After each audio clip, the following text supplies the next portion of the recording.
अब सवाल उठ रहा है कि आखिरकार कोरोना इतना खतरनाक हो कैसे गया है। दरअसल हालात दिन पे दिन खराब भी हो रहे हैं। क्यों हो रहे हैं ये जानिए आप। मंगलवार को ही 300 नए केस सामने आए, जिसमें सबसे ज्यादा गुजरात में 108 और महाराष्ट्र में 86 कोविड के नए मामले थे।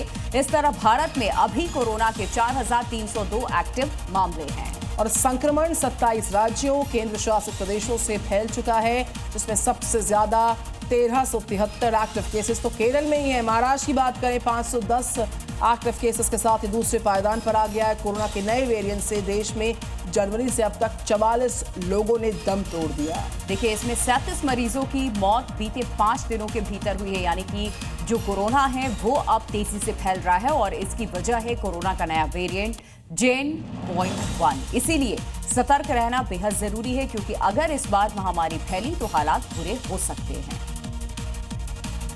केंद्र सरकार जस्टिस वर्मा के खिलाफ संसद में अगले सत्र में महाभियोग प्रस्ताव लाने की तैयारी में है और राजनीतिक सहमति बनाने की दिशा में प्रयास शुरू कर दिए गए। इसीलिए सभी राजनीतिक दलों से संपर्क भी किया गया।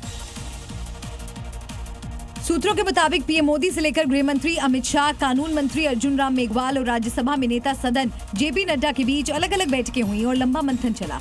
बाद में उपराष्ट्रपति जगदीप धनखड़ के साथ भी मंथन हुआ। इसके बाद सरकार ने जस्टिस वर्मा के महाभियोग पर कई राजनीतिक दलों से भी संपर्क किया।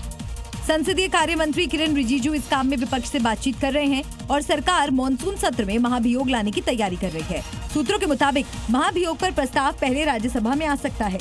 दरअसल जस्टिस यशवंत वर्मा से जुड़ा मामला 14 मार्च 2025 की रात उस समय सुर्खियों में आया जब दिल्ली स्थित उनके सरकारी आवास में आग लग गई और उसके बाद वहां कई बोरियों में भरा कैश देखा गया।